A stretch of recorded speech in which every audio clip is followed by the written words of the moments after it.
What you just said is one of the most insanely idiotic things I have ever heard. What kind of ignorant shit is that? At no point in your rambling, incoherent response were you even close to anything that could be considered a rational thought. You idiot, you fool! Hey, dummy! This is the Ignorance is Blessed podcast. Everyone in this room is now dumber for having listened to it. Hey idiots, welcome to this episode of Ignorance is Blessed. It's a Singleton solo episode. Listen, in the beginning I go on a bit of a rant about a fairly woman-specific thing. I'm talking about kids and the idea of having them and getting to an age where you are kind of put to the fire about that, either by yourself or society, etc. I think it's fun, it's interesting. I would love to hear your thoughts and have you engage in that. However, if you're listening and you're going, I don't give a fuck about this, it doesn't pertain to me, there is a whole bunch of other fun stuff on the back end. So head up to like around 32-ish minutes. It'll be right after a commercial break. And I get into other, what's going on in the world, political plane explosions. And I did forget to talk about how Chili's is having a comeback, but I'm not gonna lie, I'm pretty excited about that. So, Chili's, if you're listening, bring back the fucking fajita pitas, if you know what's good for you. Okay, bye. Okay. I was talking to myself there when we started. Oh God, no! Sweet Jesus Lord, no! Why, God? Okay. It's always professional here at the Ignorance is Blessed studios. Hey, idiots!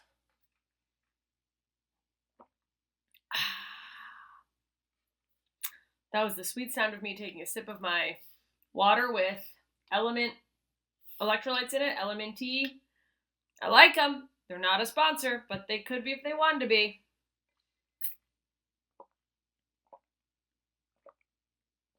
Can you guys hear that?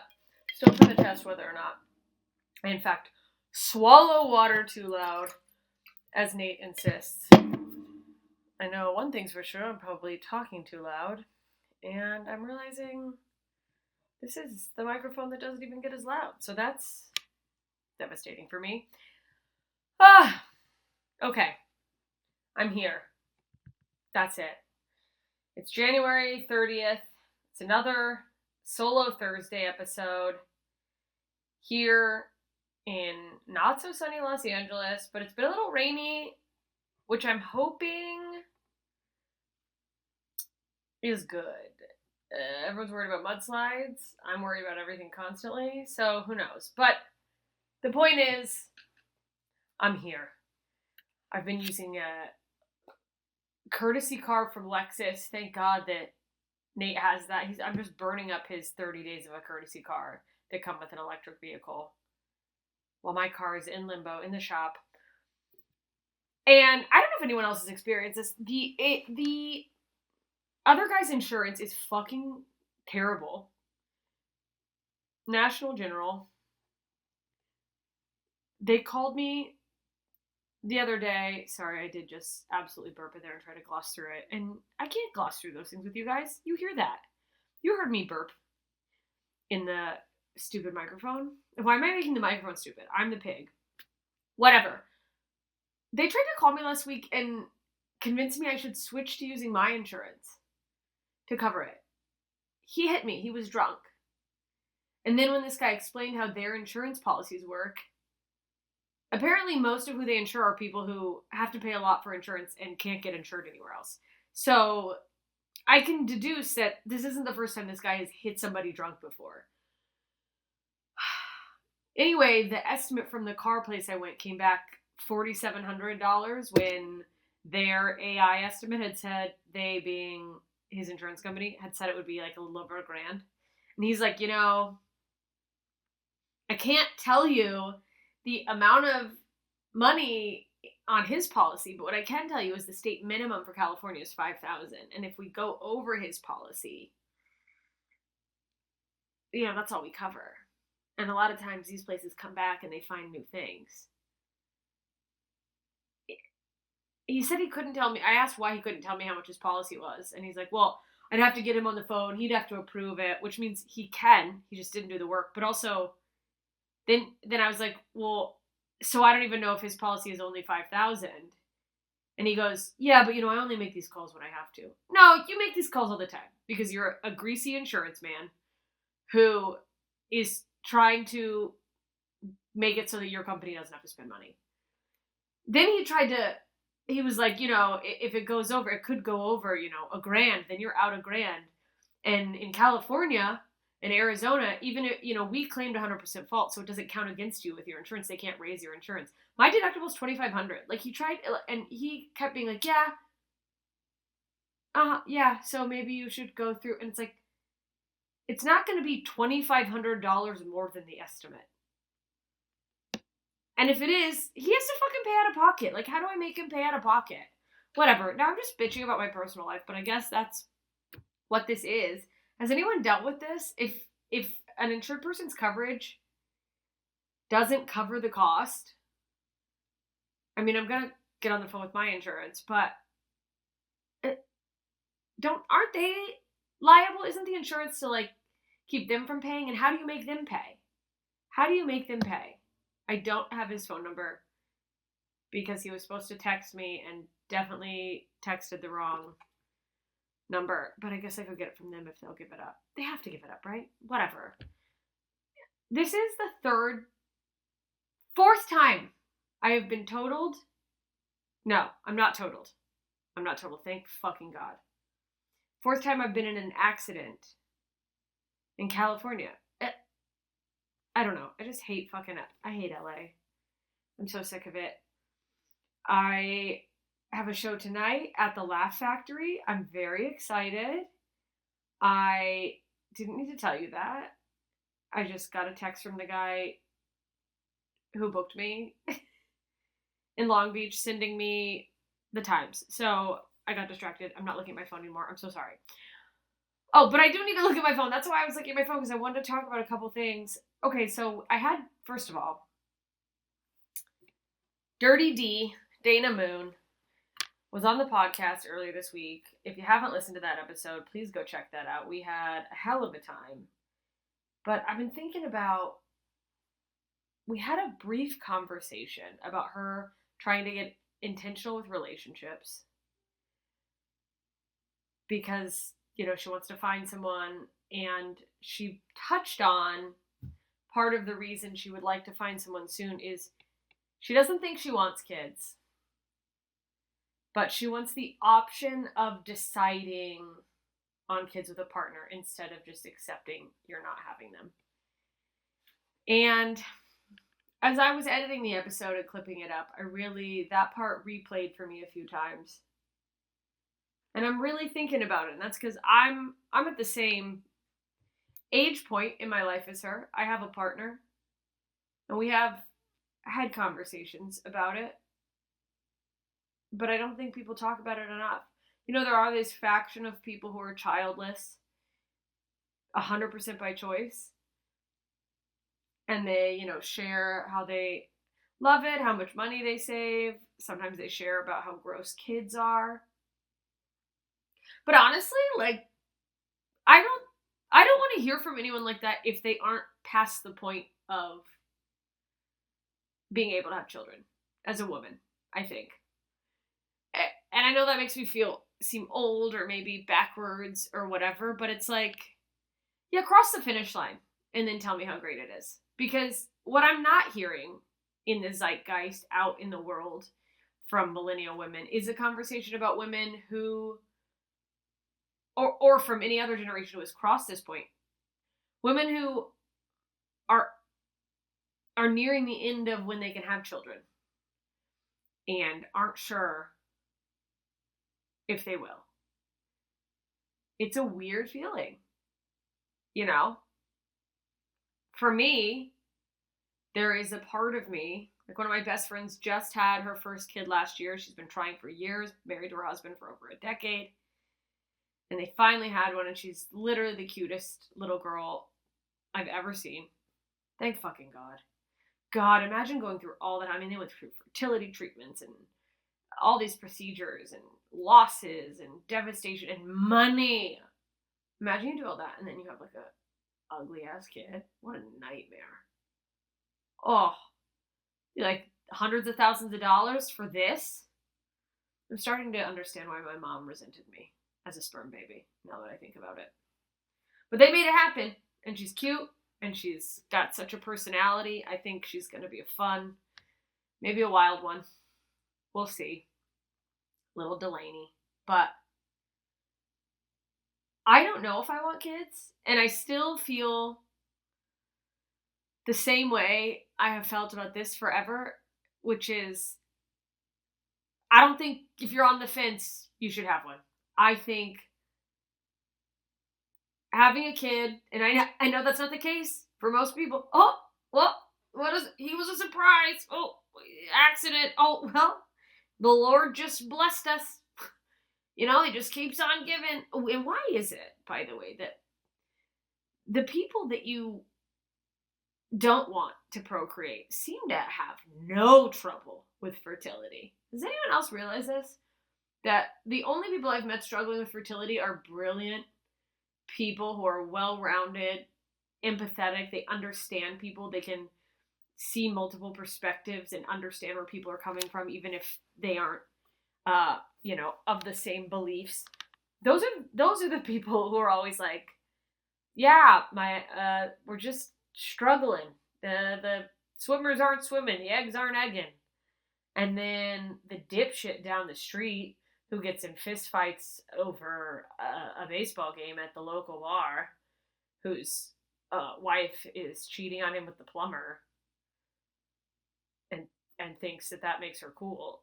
Those people just can't stop fucking having babies. And like, we're evolving. Are we evolving to devolve? Does that make sense? That like, if all that's left to have babies are idiots, then do we just become dumber as a species? Do we just, I don't know. What happens then? I mean, there's the nature versus nurture argument where if, like, some ding dong keeps pooping out kids and finally starts putting some up for adoption, and an intellectual couple who couldn't have kids adopts them, that can rub off in certain ways, but how much? But to circle back to what I was saying, I think if you're having kids, it should be a pedal to the metal, all systems go, 100% yes decision. I think you should want to be a mom with your whole heart.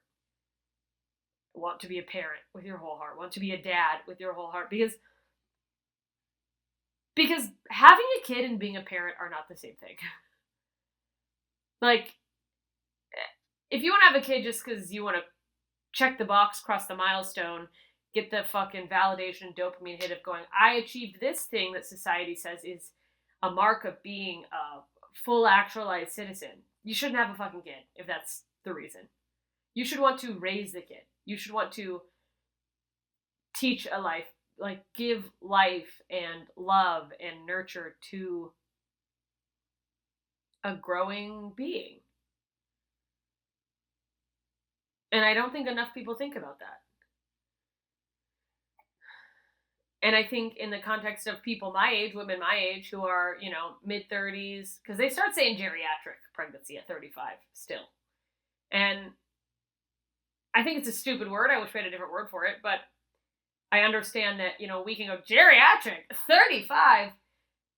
Getting annoyed or upset by the terminology doesn't change the reality that your risks do start going up around that age. I think we could come up with a different word besides geriatric. But the fact is, even though technology has come a long way and people are having babies in their 40s, early 40s, with no issues. Wealthy people are. That's the only people I know of. I know there's more, but I'm sure there are plenty. But the career women who made it and have millions of dollars, they can now go, now I'm going to have a baby. And by the way, they're going to have the baby and keep working. They're going to have a night nanny and a day nanny. And it's like, that's what it takes to raise a child. And you're not raising a child, but at that point, you're checking the box of, I have given life. And don't get me wrong, if I had the money and I was having a kid, fucking 1,000% for my own. You guys see how insane I am, and And I'm not raising anything but a little dog who I think in dog years has now passed me up in age. So who's raising who? You know? She looks at me like I'm a fucking idiot kid a lot of the time. I swear to God, my dog is so exasperated with me. Like, she's a service dog and she knows it. And she's like, God, serving my duty is a test of my patience. But then she'll just bark at the sky sometimes, so who knows?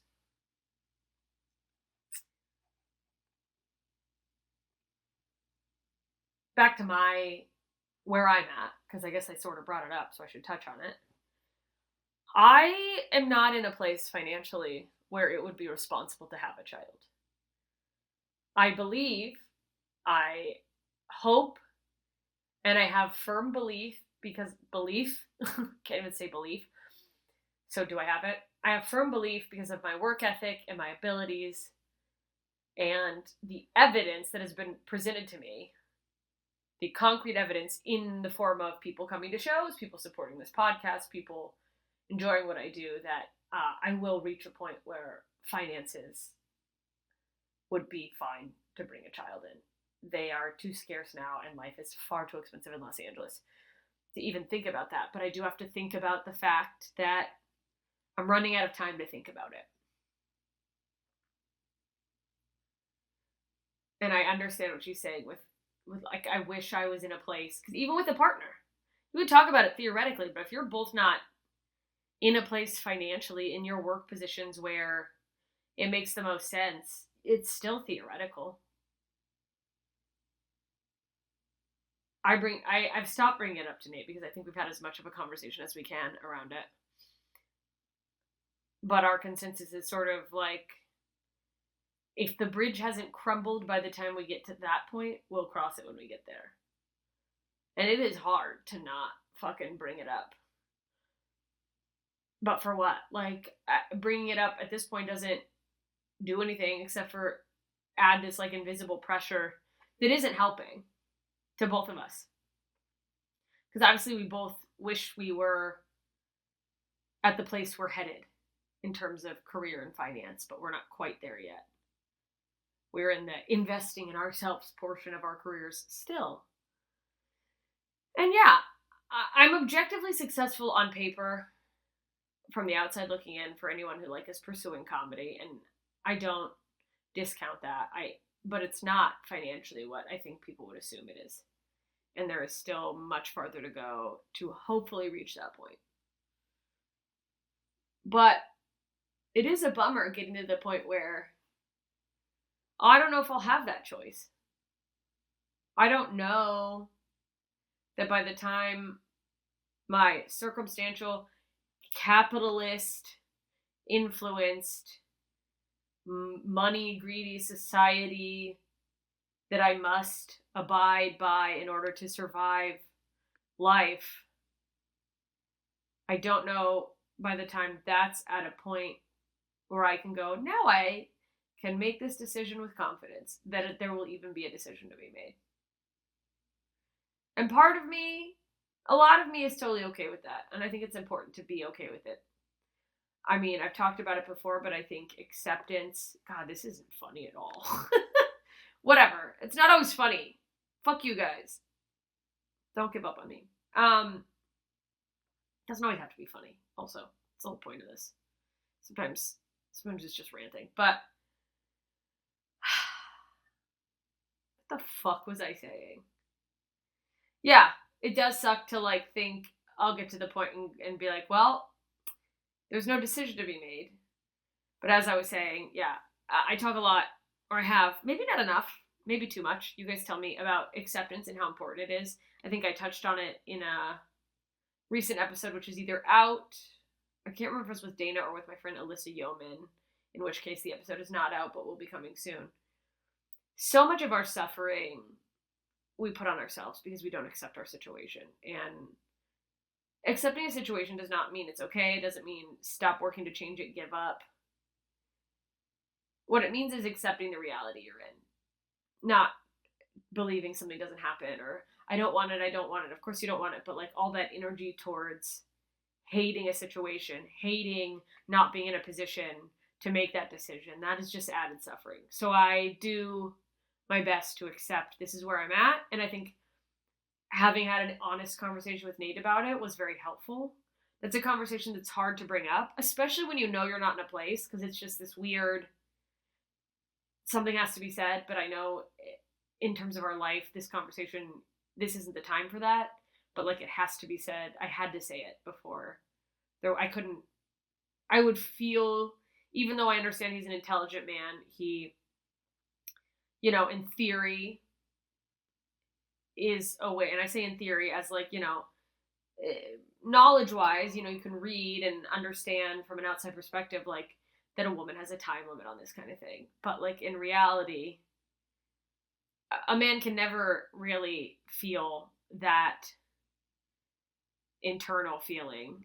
There's just something different about the, like, in your heart, in your soul, in your body, knowing that, like, your ability to do something is going to be taken away from you in terms of having a child. And I guess it could be argued that's like, well, what about boners? But they have a pill for that. They don't have a pill to make 60-year-old women get pregnant. Not that I would want to, by the way. That's the other thing. Is that, like, if I hit 40 and we're not actively, if I'm not at the place where I'm actively working towards that, and call me out if I'm wrong, if I go back on this, I'm throwing in the towel. I'm not getting started trying to have a kid at 40 some odd years old. If I'm already trying, that's one thing. If I've hit the point where it's like, okay, I feel like I've made enough money, it's full speed ahead, Nate's where he wants to be, and the fucking wheels are turning and everything's, you know, burning at full steam, you know, maybe we'll keep pushing forward. But if I pass the age of 4, I think my 40th birthday comes and we're not there yet, it's like, all right, tuck it in. Maybe we'll adopt. That's that. Maybe we'll just get more dogs. And that's it. I don't want to be a 60-year-old mom. I mean, obviously anyone whose mom makes it to 60 is a 60-year-old mom. But I don't want to be taking my kid to fucking practice and driving them around and I'm nearing retirement age. Which, the other thing is, how secure that's the thing is, luckily at least Nate is in a field where there is some modicum of stability. Because even if I get to a point in the next 3 to 5 years where it is like, okay, I'm selling out either club weekends or I'm selling out theaters, maybe something even bigger, God willing. Maybe I'm acting on something. Maybe I'm writing on a show where it feels like, okay, financially I'm solid. I'm stable. Money's coming in. That's not forever. It's not a corporate gig where I clock in and do a desk. Like, shows end. People taste change. You can only tour at such a capacity for so long before it starts to dwindle, and whatever that capacity is yet to be determined. Hopefully. Hopefully it's not where I'm at, because you know what, I just want to get to the point that people buy the tickets when the show is announced. That's my goal. Is that the people who are going to buy a ticket because they want to see me, and they know they want to see me, they buy it when they hear about the show. They don't go, okay, cool, noted. I'm going to get tickets at the door.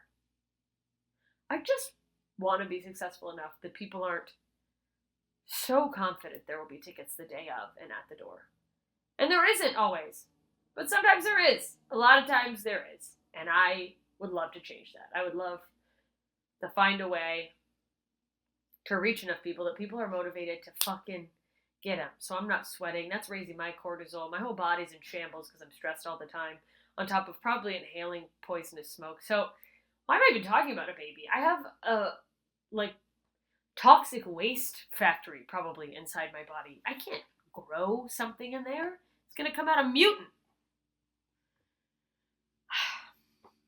Are there any millennial ladies listening to this? I know I have, at this point, a more male skewing audience, listeners, is this resonating with you? Are there, I'll speak to the men first. Men who are my age. Men who are dating a woman my age. Or looking to date women around their age, and it's this age. Do you think about this? Does it cross your mind? Do you worry about settling down in time to have a family, or do you just go, I'll find someone younger? Because Nate has said more than once, because I'm me, and I've got abandonment issues, and I think I sometimes need to hear things, unfortunately, far more than once. And he's like, I'm with you regardless of what happens in that situation area of our life.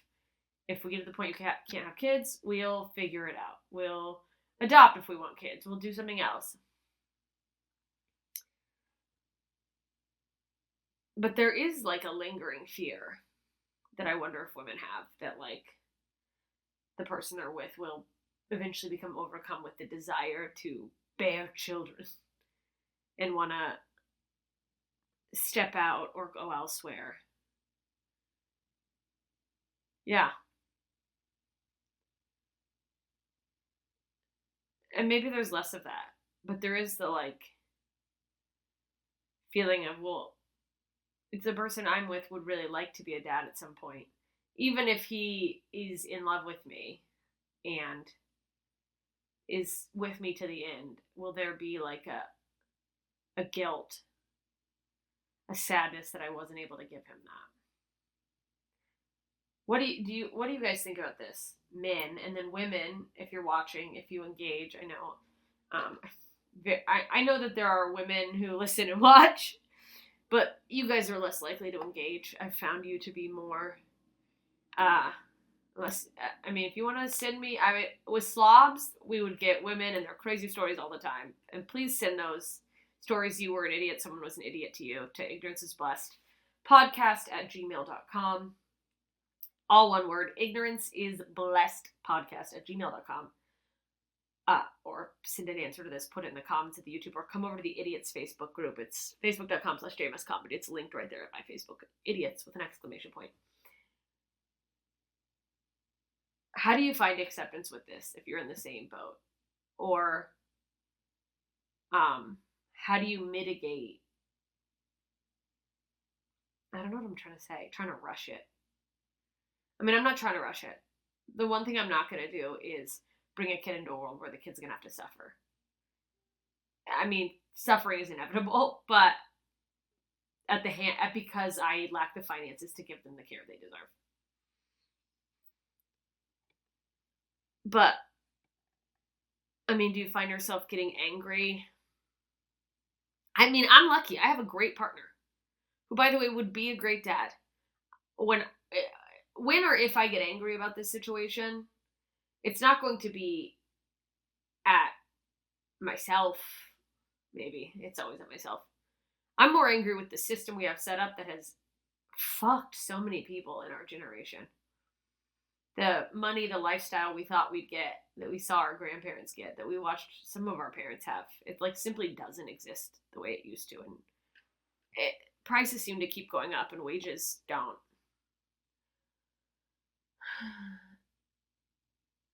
And does that also tie into, like, are we supposed to die out? Yeah, not even, like, are we supposed to evolve to eventually start devolving and get dumber? Like, if the only people who can have kids are dumbasses who can't afford them anyway, and whose brains are the size of walnuts, are we supposed to just die out as a species? Is that it? More people are born gay, and I get it, like, gay people can adopt, transgender people can adopt, or transgender people can get pregnant.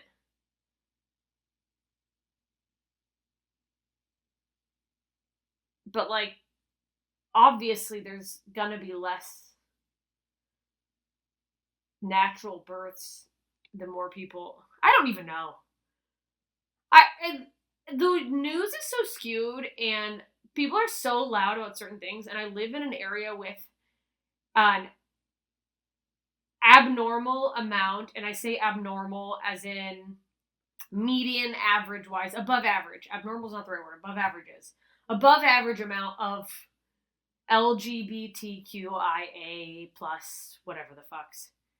Because they come out here. It's like, they hear about California, they hear about Hollywood, West Hollywood, and it's, there's more people like them. So they want to find their community. That makes sense. But because of that, I'm so unsure of what the actual population of gay and transgendered people is in the world. Because from where I'm sitting, it seems like it's a ton of the world. I have so many gay friends. I have several transgender friends. But I think a lot of people in my hometown, like where I went to college, like have never even met a transgender person. And all of this to say, obviously more and more people are out in public about it, but as we've found through, stories of history, and we can assume if, there's people now who are living these experiences, in the past, there were, some people stayed deep in the closet and lived a heteronormative life, but there were gay people. There were, you hear stories of like transgender people throughout history, or people cross-dressing, and the speculation that they were maybe transgender. So is the output of children really decreasing? Or is it just like, yeah, it's kind of always been like this? And am I thinking about it more because the book of the week, by the way, which is not a segment I usually do, but I'm reading this fucking book by a woman called Kristen Hanna called The Women. And it's telling the story of this woman who was a Vietnam war nurse. She was a nurse in the Vietnam War. I don't know why I'm re-explaining that, but in the story, she's just talking about all of these people. She's seeing all the casualties, all these young men who died. And today, while I was listening, because I wasn't reading, I was listening, because I can get more done. Audiobook. Mwah. She uses the term, loss of a generation. This is, an entire generation gone. So that's, obviously dying in a war is not the same as being a gay man. But it is, in theory, a loss of a person reproducing. And there have always been wars throughout history. And there's still wars going on. So I guess it's like, are we having less? I mean, scientifically, they say we're having less children, but there's also more people. So does it balance out? You know what I mean? Are the less people, those people who are still having children, equal to... I don't know, I guess it wouldn't be if it's less. The amount of people who had them in the past. But, like, how much less? I don't know if it's... Because I don't know if it's an actual number or, like, a per capita situation where, like, the percentage of people is less. You know what I mean? Is anybody still listening to this? I am 32 minutes into babbling about people having children. And what I wanted to talk about was... Okay, actually, we're going to take a quick break, and I'll be back. Okay, I'm back, and I want to talk about... God, I don't want to talk about politics, but I'm going to talk about it. Oh, really quick, actually, no. Okay, I'm just going to talk about it. I'll move this around at the end. There was a plane crash. A plane... Sounds like it was a smaller plane. American Airlines flight crashed into a military helicopter. How the fuck does that happen? It was headed to D.C., so I assume it was from Wichita to D.C. They said there was a lot of people in the figure skating community on the plane. I didn't know there was a large figure skating population in Wichita, Kansas, but... I mean, especially when you think of, this is such a side tangent, but that whole story of, like, Tanya Harding, when you, like, hear how she came up and she was, kind of looked down upon in the community because she was kind of not sophisticated and a little white trash. Was it a plane full of Tanya Hardings? Is the thing I'm dancing around. Was it children? Was it adults? It doesn't matter. It's fucking horrific. But what? How the fuck? Is this a failure on American Airlines? Is it a failure on a military helicopter? Like, that our military... We're supposed to feel safe with all these, quote, alleged enemies ready to blow us off the earth when a military helicopter can't fly around our capital correctly? Flew into a commercial airline flight? And some news report was like, both the military flight and the airline flight were said to be on the correct paths. That can't be true. That cannot be true. Unless the correct path was for a helicopter to crash into a plane in the sky. If that was the plan, that is the only way that can be true. And Trump tried to blame Democrats, like DEI, which feels insane. Unless he has looked over the military, and this is me reaching, sure. If he looked over the military pilot who was manning the helicopter's record, and he had the bar lowered so that they could hire someone to meet a quota, which I doubt they even have done. I doubt they have a huge paper trail of it.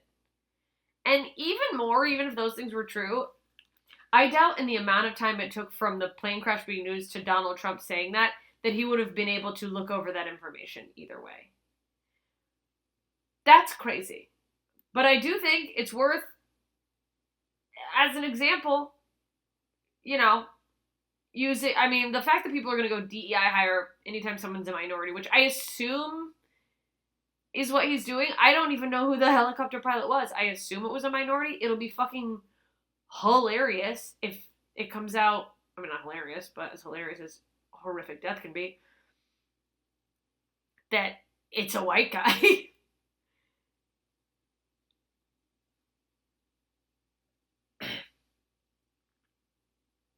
I do think him saying that does highlight something for me where it's like important that we don't lower bars for people. We keep the bar where it's at, but make everyone, including the non-diverse people, have to reach it. I think the importance in any job is like, you don't do anyone any favors by making it a little easier for them. You just make them look worse, especially in comedy. I remember there was an interview where a British comedian a female comedian tried to say, I think she was on Bert Kreischer's podcast, they should lower the bar at the Comedy Store so they could pass a few more women. And as a woman who was already passed at the store, along with every other woman passed at the store, I was fucking horrified. Because I didn't get the bar lowered. No. I'm sorry, if you want to do something, if you want to pursue anything, especially arts, especially a dream, not even especially, maybe even less so, but in arts, in sciences, you want to be controlling a giant moving vehicle in the sky, on the ground, a fucking rocket ship. I mean, imagine finding out the captain, pilot, whatever you want to fucking call it, of the rocket you're about to launch on actually had the bar lowered so they could be passed because they wanted to hire, I don't know, a woman, a disabled person, whatever. First of all, it's fucking offensive to minorities for that to even be suggested, for that to even be done. The reason things like that DEI and stuff came into place, why we enacted those, from my understanding, is so that businesses would be encouraged to look for candidates who are of a different demographic who meet the qualifications. So they wouldn't stop at the white guy that they interviewed and go, we've seen enough people. That they would check out other people, get different perspectives, meet different people who are qualified for the job. I don't want someone doing comedy on my stage who is less qualified any more than I would want to find out I had a doctor who got D's, but, because they wanted to pass a certain number of students, the teacher just kind of fucking fudged his grades. Imagine finding out your surgeon was a C student. How fucking mad would you be?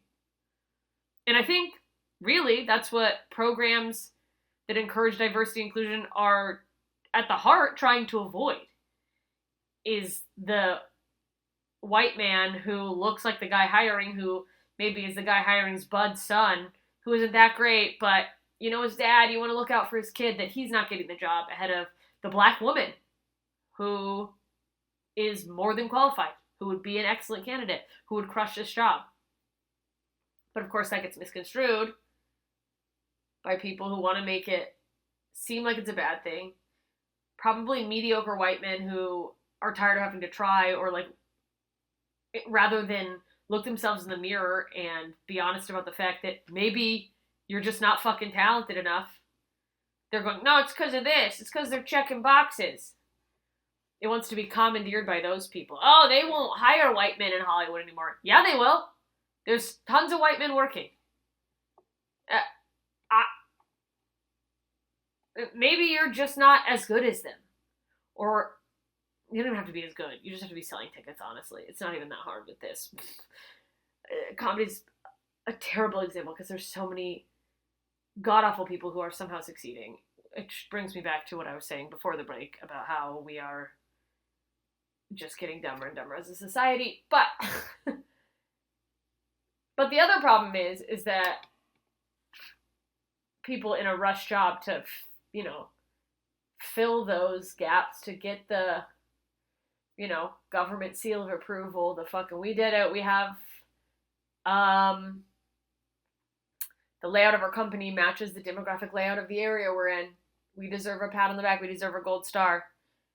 I imagine it's sometimes like people who run comedy shows that just go, yes, I put a black guy there. Yes, I booked a woman of any color.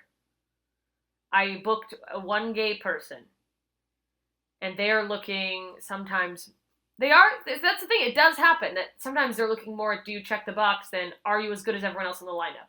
Which is offensive to the people you didn't book that would have also checked that box, that are as good as everyone in the lineup. It's hurtful to the audience and to the person. If you have a bunch of 10-year veterans on a show and then you put a person who's been doing it for 6 months in there because they check a box, you make them look like shit. They're not going to look good. They're going to look, anomalies happen. Like there could be, once in a generation, incredible comedian. They could hold their own. But overall, it's like, now you've set them up to fail. And all of that is a rant that I didn't intend to go on to come back to. How the fuck are planes crashing into military helicopters and vice versa? And I fly on American Airlines. And I am not saying this is a failure of the airlines as a whole. This is obviously a horrific freak accident. But man, do I not need to hear stories about plane crashes. Dude, I had vivid nightmares after that Alaskan Airlines story broke 2 years ago or last year or whatever, early last year, about the fucking emergency exit doors. The amount of cortisol that I have pumped into my body just from being sat near one of those doors and being horrified, but being some combination of too polite and too embarrassed to admit that I'm scared because of a news story is unfathomable. Like, I'll never have a flat stomach. I probably never would have before, but now it's just like visceral fat that is just glommed there because of all the stress hormones I was pumping into my bodies. And every time I watch a plane thing, I start like, I know it's going to feed into when I go on another flight. But there was a clip of Trump kind of shitting on everyone. Like, what's wrong with these pilots? Why would someone with 20/20 vision, why would that happen? What's going on with the air traffic control? And I don't know if it's going to be spun to go, oh, this guy's just pointing fingers. But, like, it is somebody's fault. How did air traffic control not notice or communicate with a military helicopter, or what's going on with our military helicopters that there was this big of a failure? Why is it flying in airspace where planes with passengers fly, or what was that plane doing outside of that fucking airspace? Why was a military helicopter going up in the middle of the day anyway? In America? What the fuck is going on?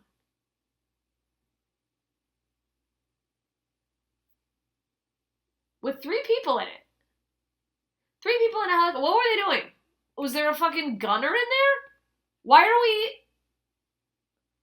are we sending up helicopters? What I would assume would be a drill or a learning exercise. Why is that anywhere near where flights would be? What if it wasn't an American military helicopter? What if it was something more ominous? What if it wasn't? Obviously it was. I'm not going to fucking start conspiracy theories. We don't have to. It's idiocracy. How often are people trying to make something more ominous that they're like, it's bigger than that, and it's not. It's so much smaller. How often is it? No, people are fucking stupid. They're working on, approving the other secretaries, the cabinet people, right now. And listen, I want to know why, if people don't want RFK Jr. in there, and I understand that there's a lot of people who don't. He apparently, in his hearing, backtracked on his alleged stance of being anti-vax. But because I'm so removed from the news and everyone's so quick to jump at a headline, I'm like, is he backtracking, or did the news really make it sound worse with his, the anti-vax stuff? Because he said his kids are vaccinated. He's not anti-vax. And I think also there is validity in someone saying we should question or be curious or cautious about new medicines that come from big pharma that pop up. I don't think that's crazy. But I don't know what the real, is he just lying and going back on a stance, or was his stance never as extreme as the media made it sound? I don't know, because I didn't read any of the articles. Bitch, you know I didn't read. Girl, you know I don't read. And more importantly, is he going to start taxing Coca-Cola and Diet Coke? And more importantly than that, if I was a senator who didn't want RFK to get approved on the cabinet, I would bring up his spasmodic dysphonia, which I did, yes, just look up because I couldn't remember the name of it. The thing that makes his voice sound like that, makes his vocal cord spasm. I go, I don't know, this kind of goes against the rule about, DEI hires. So, because surely if people are so against him, they must have someone more qualified in mind, right? Or are they all against it? Is he not up for big pharma's shit, and people are against that, but they're trying to spin it because they senators are trying to spin him being this, I'm gonna say that's gotta be what it is. I haven't read anything, so that's stupid of me to say, but I think the senators who are anti-RFK are really anti-losing money from big pharma. That's what I think. I think they're worried that this guy's going to come in and go, yeah, we're not going to fucking just keep getting money, giving money, spending money on unnecessary vaccines, pumping meds to the public. And meanwhile, all these senators have been having their pockets lined by Pfizer and Moderna and all these other fucking companies because they're approving bills and writing things that push this shit out onto us. I think that's completely reasonable on his part. And now I understand maybe why people are so opposed to him, and they're trying to make him sound like a fucking nut job. They're trying to make him sound like he just wants everyone to die, which isn't the case. He wants everyone to not have drugs forced upon them. And if he's enforcing that, then all those companies that donated to senators' campaigns are not going to be fucking happy. Because they didn't donate because they believe in the senator. They donated to help them fucking selves sell more bullshit to us to make more money. America, nothing most of any of our senators do, any of our elected representatives, is about what's good for the people. They're all trying to make more money. While we stay poor, get more poor because costs keep rising and we keep making the same fucking amount of money. Uh-oh. Is this the episode where I fully turn and go crazy? They also brought up Snowden to Gabbard. Tulsi Gabbard's being approved as the, I don't even know fucking what. But they questioned her about Snowden, which is, I'll always be confused about. First of all, that was so long ago. But that whole thing, when the way that they used press to make whistleblower a dirty word, the fucking audacity of our government. This whistleblower. Like it was a fucking slur. Whistleblowers are supposed to be protected. There is a law that was supposed to protect him, and he had to leave the country forever.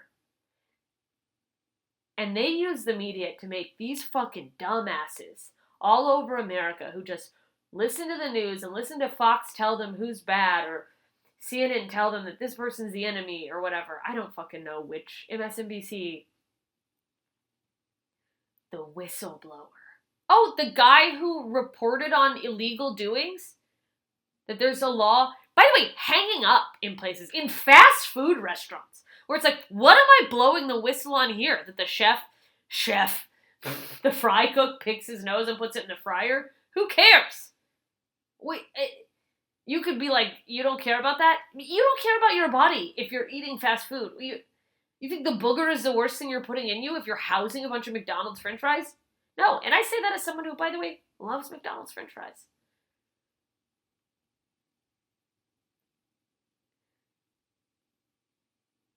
I don't know.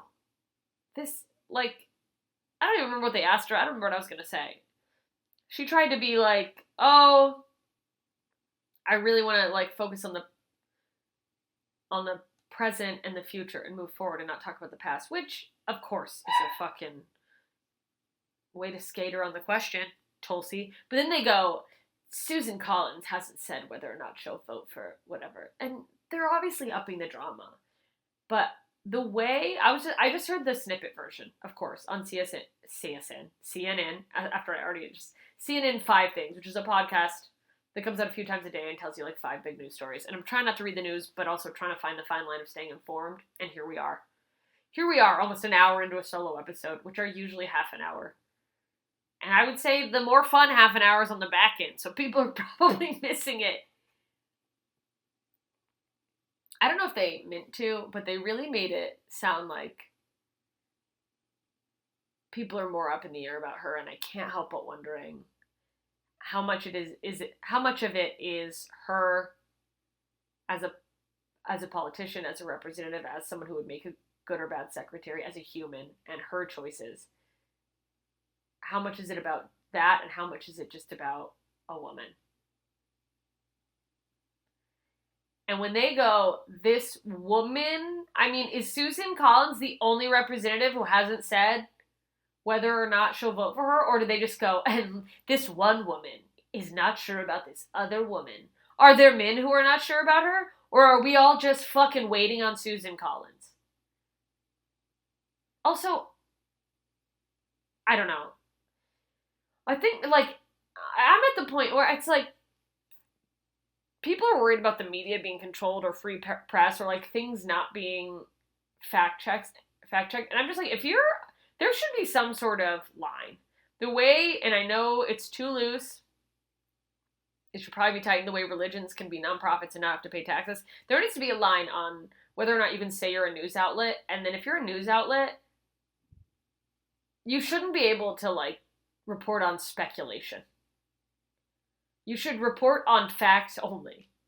I don't need political analysts. When you tune into these, they were on, Nate had them on a lot during the election, or they'd come on after, one of the rallies or whatever that they were televising. It's I don't need you doing fucking sports analyst shit about the future of my government and why you think, I think they'll probably go this way. It doesn't matter what you think. And at the end of the day, most of those people end up being wrong about half the shit they think, and it doesn't sway anything. And if it does sway anything, that's even more problematic. If people are swaying their voting decisions based on what bumfuck whoever said at a round table filled with other people who largely agree with him, I don't know. How much different would the country be if all that was reported were the straight facts? This is what happened, this is why. Not, oh, but probably. I say that as I just speculated nonstop. But again, I'm not a news outlet. And we have enough places that are not news outlets. So we don't need our fucking news outlets doing that shit. I've gone off the rails. And I don't know who's still here. I don't know if what I'm saying even makes sense anymore. What I do know is I need caffeine and I need to shut the fuck up. This has been quite a fun solo episode. I hope you enjoyed it. If you want more of things, less of things, shout them out in the YouTube comments. Come over to the Facebook group Idiots. And please, please, please, if you're still listening at this point, you must have some sort of interest in me as an artist, as a person, as a blabbermouth, or maybe you're hate watching. But come hate watch me in person. Go to punchup.live/JMS. Sign up. It's 100% free. Your email is safe. It's protected. I'm not selling it. It's just so I can let you know when I'm in your area. And you get some exclusive funny stuff. Now let me be clear. This isn't funny stuff. Maybe I have occasional funny moments when I do these rants. It's mostly just me being angry and speculating about things that, probably wouldn't come up if I was seeing a therapist regularly. But here we are. 2025. Okay, I'm sick of myself. Listen. Stay safe, idiots. And keep in touch. Bye.